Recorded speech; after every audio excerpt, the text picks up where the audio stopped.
उस ब्रह्म मुहूर्त में सब डर खत्म हो जाती है। और सबसे बड़ी आश्चर्य की बात है कि परमात्मा जिसको चाहता है, जो तुमको मनुष्य बनाया है परमात्मा ने अपनी इच्छा से, और तुम पर परमात्मा की अपनी इच्छा नहीं हो गई, किसी महापुरुष का तुम्हारे ऊपर आशीर्वाद था जन्म जन्मांतर का, अपने पुण्य से हम और कुछ प्राप्त कर लेते तो हमारी आंख की रोशनी चली जाए, करते रहो पुण्य, देखें कर लो आंख की रोशनी प्राप्त नहीं होगी। किसी महापुरुष ने हमको इस पृथ्वी पर मनुष्य बना करके भेज दिया है। उसने क्यों? कि अब ये दोबारा संसार में नहीं भटके, अब ये मेरे पास आ जाए, यही इसका मार्ग है, अंतिम मार्ग। जैसे 84 लाख ऊंची मंजिल पर कोई चढ़ा हुआ हो और कोई किसी से उस 84 लाख से उतर करके नीचे आए और उससे मिले तो कितना उसको उतरने में कष्ट होगा। लेकिन परमात्मा शरीर में इस मनुष्य शरीर को प्राप्त कराने के लिए 84 लाख मंजिल से उतर करके आया है हम लोगों के लिए, कि अब हमको जीवन में भटकना नहीं पड़े, अब हमने जीवन में कभी दुख देखना नहीं पड़े, अब हमें कभी जीवन में अधोगति को नहीं जाना पड़े, ऊर्ध्व गति को प्राप्त करेंगे। और मनुष्य बने हैं तो सिद्ध बने, और सिद्ध बने हैं तो ब्रह्म बने। अभी तो हम मनुष्य हैं, इनको भी ये नहीं कह सकते कि हम मनुष्य हैं। और जब हम ब्रह्म बनेंगे, मनुष्य बनेंगे, तो मनुष्य को अपना पता होता है कि मुझे क्या करना है, मुझे क्या उचित है, क्या अनुचित है, क्या दुख है, क्या सुख है, मुझे कहाँ जाना है, कहाँ नहीं जाना है। जानवर को पता नहीं होता है। तो हम जब मनुष्य बन जाएंगे वैसे ही हमें परलोक जाने का पता मिल जाएगा। इस शरीर में मिलेगा, इस शरीर से ही मिलेगा, टिकट भी इस शरीर से मिलेगा। जैसे विदेश को हम जाते हैं तो टिकट बनवाते हैं, नहीं बनवाते? तो कहीं रहने के लिए, हम स्वर्ग में रहने के लिए, मोक्ष में रहने के लिए टिकट बनवाना पड़ेगा। और टिकट क्या है? परमात्मा का भजन, जो प्रतिदिन करना चाहिए। भगवान राम ने किया, भगवान कृष्ण ने किया, योगेश्वर कहलाए, भगवान शिव ने किया, हनुमान जी महाराज ने भजन किया, जितने भी महापुरुष थे, मीराबाई ने भजन किया, कबीर साहब ने भजन किया। कबीर साहब तो कहते थे कबीरा मन निर्मल हुआ जैसे गंगा नीर, आगे आगे मैं चलूं पीछे पीछे हर चले कहत कबीर। जब तुम मनुष्य बन जाओगे, अपना भजन करके अपने मन को निर्मल कर लोगे, तो परमात्मा के हाथों पर तुम्हारे कदम रखे जाएंगे और परमात्मा कहेगा बेटा तेरा घर ये है, सब कुछ तुमको पता मिल जाएगा। यदि हमको अपना पता नहीं मिला तो हमको मनुष्य योनि प्राप्त करने का कोई भी लाभ नहीं। फिर तो वही हो गया, ये न विद्या न तपो न दानम ज्ञानम न शीलम गुणो न धर्म तेम्रात्यलोके भुवारि भूता मनस्य रूपेण मृगाश्चरन्ति। हमने परमात्मा ने हमको जन्म दिया, न हमने परमात्मा को प्राप्त करने की विद्या को प्राप्त किया, न परमात्मा का हमने एहसान माना। धन तो सुखी होने के लिए एक बहुत सरल उपाय बता देता हूँ। आपकी दरिद्रता जीवन में आपके पास आएगी ही नहीं। केवल सुबह को उठो, अपने मुंह पर हाथ फिराओ, काराग्रे वसते लक्ष्मी, कर मध्य सरस्वती, कर मूले स्थितो ब्रह्मा, प्रभाते कर दर्शनम। इस प्रकार कहकर के 3 बार दर्शन करो, पृथ्वी माता को प्रणाम करो और संत सदगुरु के चरणों में अपने मस्तक को रख दो। 24 घंटे में कोई भी आपको रोग टच कर जाए तो मुझे बताना। पैसा कहाँ खर्च होता है रोग में। 24 घंटे में कहीं लड़ाई हो जाए तो मुझे बताना। 24 घंटे में कहीं तुम्हारी हानि हो जाए, धन ना आए तो मुझे बताना। 24 घंटे में धन की भी प्राप्ति हो,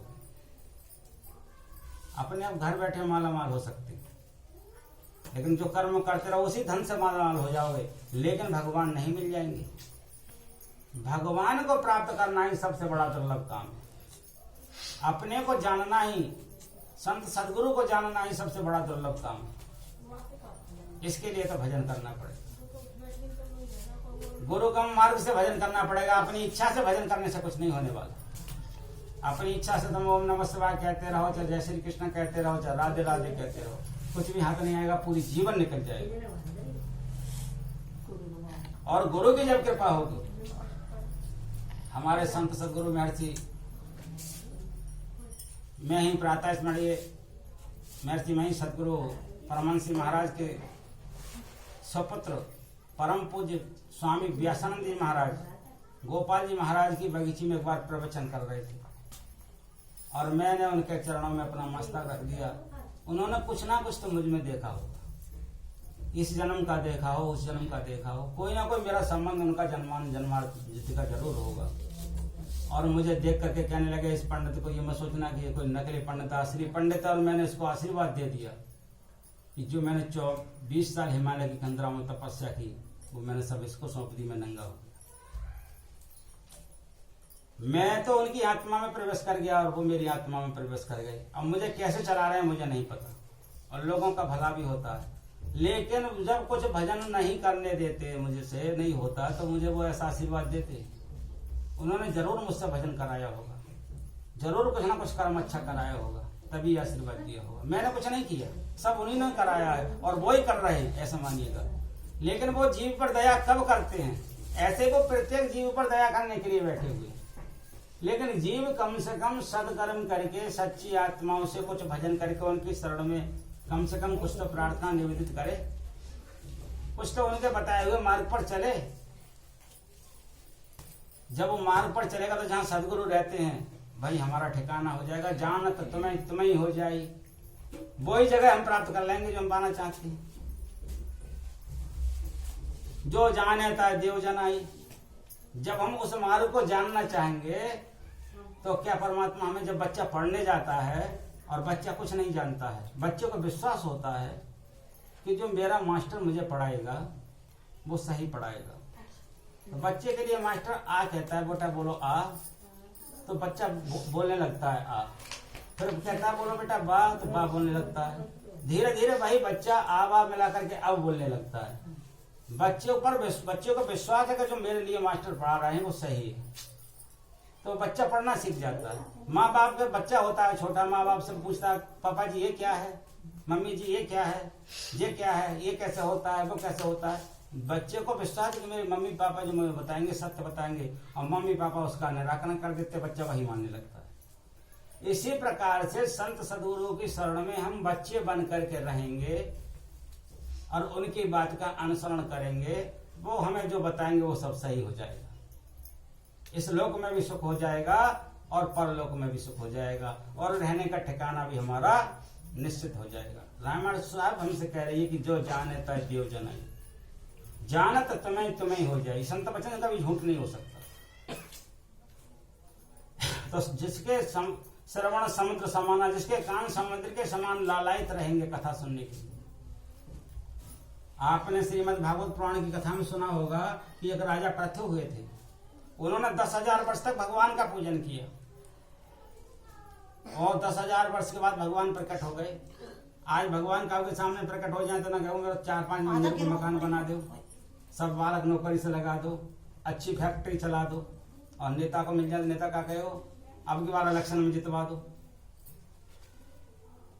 सब अपनी अपनी भगवान क्या अपनी रिक्वेस्ट रखेंगे। लेकिन उस राजा ने क्या मांगा? राजा ने कहा, राजा से कहा कुछ मांग, मैंने 10,000 वर्ष पूजन किया है।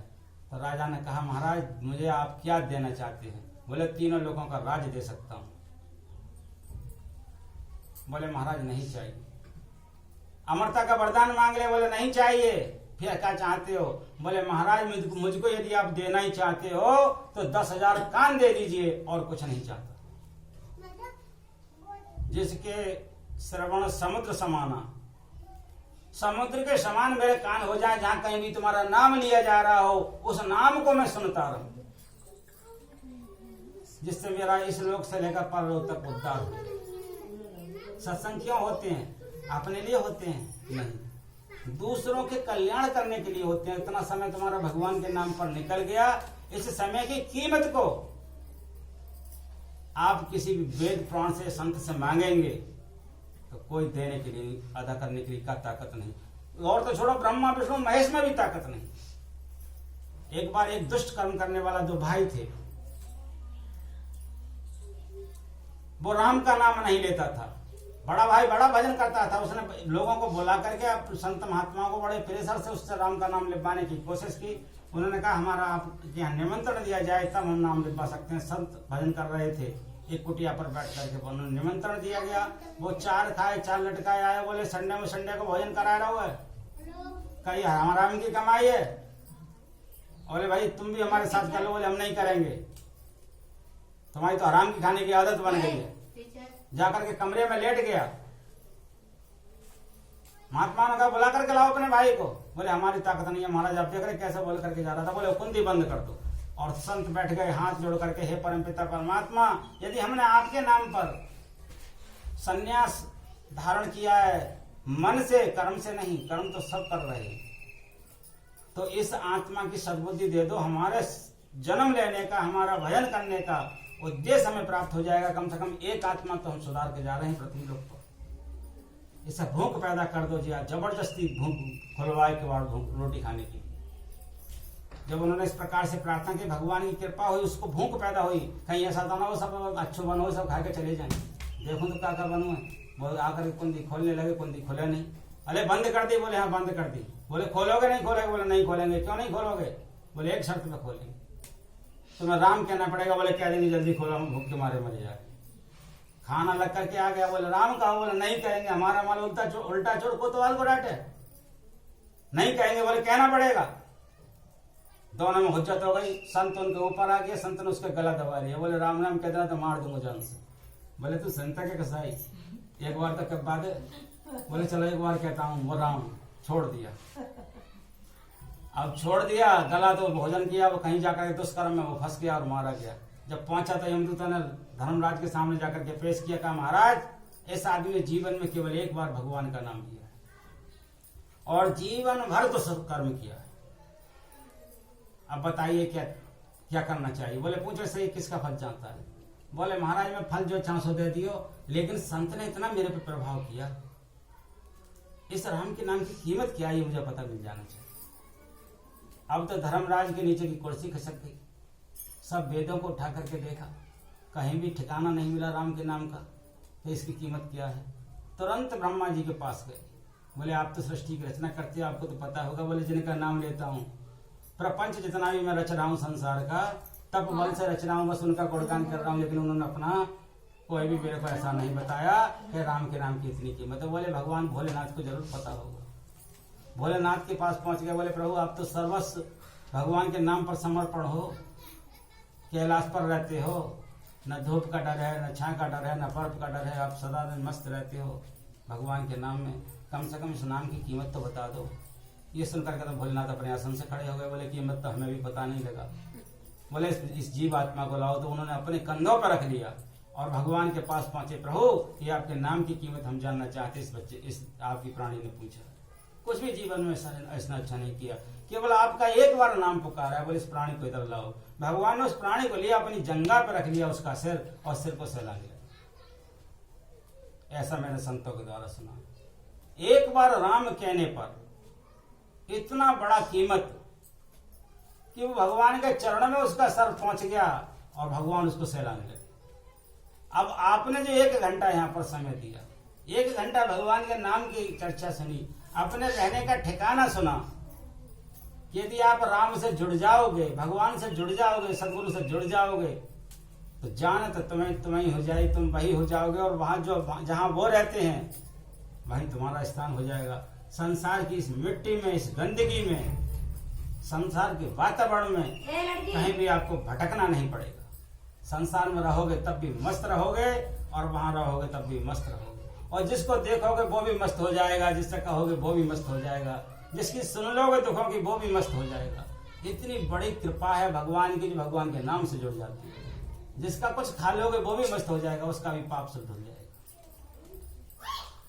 जब इतना सब कुछ मिल जाएगा, आपके रहने का केवल ढूंढा आपने अपना पता कि मैं कहाँ रहना है, और भला कितने का हो गया। ऐसा सत्संग यदि आप सुनते रहेंगे, सर्व सत्संग के लिए लगे रहेंगे, तो जीवन में ऐसा कोई भी कर्म नहीं जिस कर्म से आपको शांति नहीं मिलेगी। इसी बात को कहकर के मैं अपनी वाणी को विराम देता हूँ। प्रेम से बोलिए श्री सद्गुरु महाराज की जय।